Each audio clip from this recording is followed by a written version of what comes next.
Introducing myself. Halo teman-teman, Assalamualaikum. Perkenalkan, nama saya Adelia Rahmadani dengan NIM 12020020 dari program studi S1 Farmasi kelas non-reguler Sekolah Tinggi Ilmu Kesehatan Prima Indonesia. Di sini saya akan memenuhi tugas praktikum ujian akhir semester farmakognosi dengan dosen pengampu Bapak Yonatan Triatmojo Reubun, Magister Farmasi. Pada praktikum kali ini saya akan menjelaskan tentang uji mikroskopis dan makroskopis pada tanaman. Dan untuk tanaman yang saya pilih adalah rimpang kunyit, Ma domestica Val.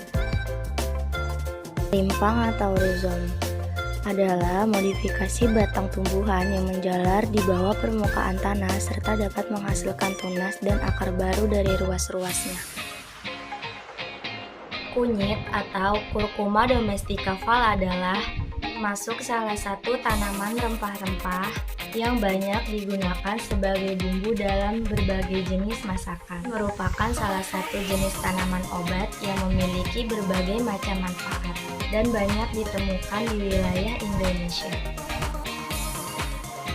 Nama lain, kunyit atau kunir, nama tanaman asal Curcuma domesticae Val, keluarga Zingiberaceae. Zat berkhasiat minyak atsiri dan merpati, zat warna kurkumin.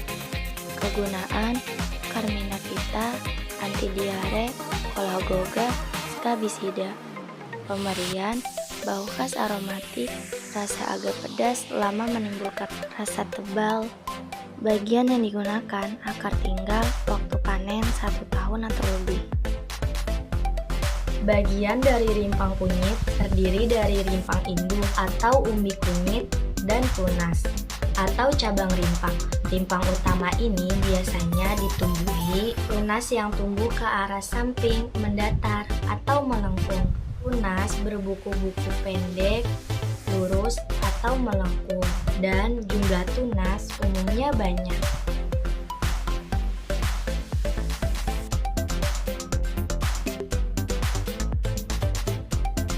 Senyawa kimia yang terkandung pada kunyit adalah kurkuminoid atau zat warna 2,5-6% pigmen kurkumin yang memberi warna kuning orange pada rimpang.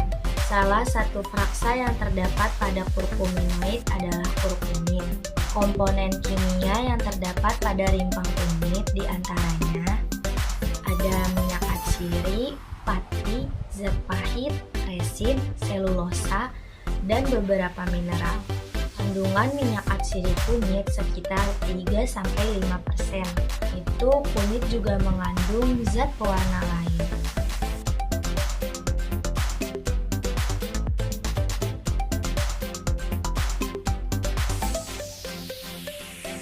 Uji mikroskopik dilakukan dengan menggunakan mikroskop yang pembesarannya disesuaikan dengan keperluan. Simplicia yang diuji dapat berupa sayatan melintang, radial, paradermal, maupun membujur atau berupa serbuk. Pada uji mikroskopik dicari unsur-unsur anatomi yang jaringannya khas. Dari pengujian ini akan diketahui jenis Simplicia berdasarkan fragmen pengenalan yang spesifik bagi masing-masing Simplicia. Pemeriksaan anatomi dari suatu Simplicia memiliki karakteristik tersendiri dan merupakan pemeriksaan spesifik suatu Simplicia atau penyusun jamu. Sebelum melakukan pemeriksaan mikroskopik, harus dipahami masing-masing jaringan tanaman berbeda bentuknya.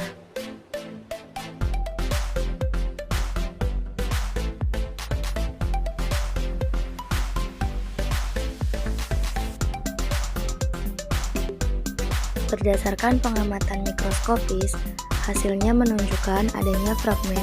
Yang pertama, jaringan gabus.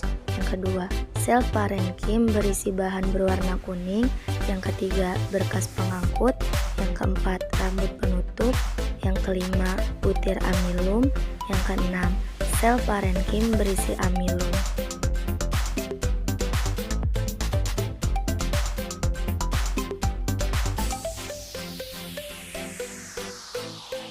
Di sini terdapat penetapan susut pengeringan dan kadar abu dari serbuk rimpang kunyit.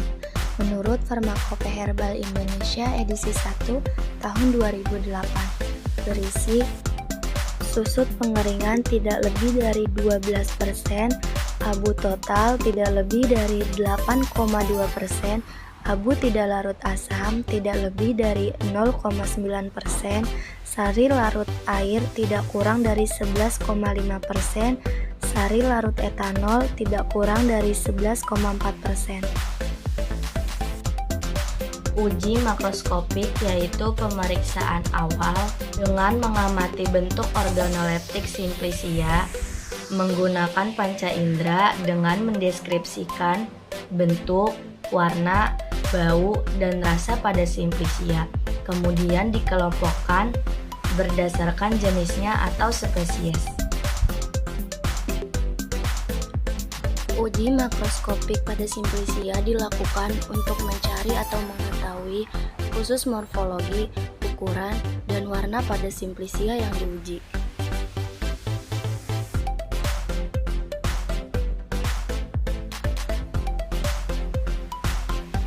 Hasil morfologi pada rimpang kunyit berupa kepingan ringan, rapuh, warna kuning jingga kemerahan, sampai kuning jingga kecoklatan, bau khas, rasa agak pahit, agak pedas, lama-kelamaan menimbulkan rasa tebal.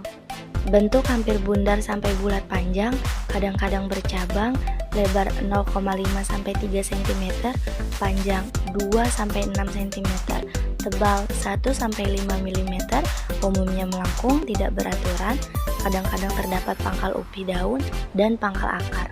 Batas korteks dan silinder pusat kadang-kadang jelas, bekas patahan agak rata, berdebu, warna kuning jingga sampai coklat kemerahan.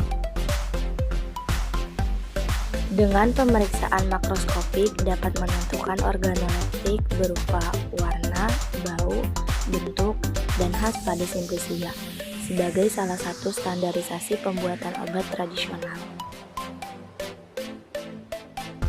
Berbeda dengan obat-obatan modern, standar mutu untuk sediaan obat tradisional seperti jamu didasarkan pada bahan baku dan produk akhir yang pada umumnya belum memiliki baku standar yang sesuai dengan persyaratan.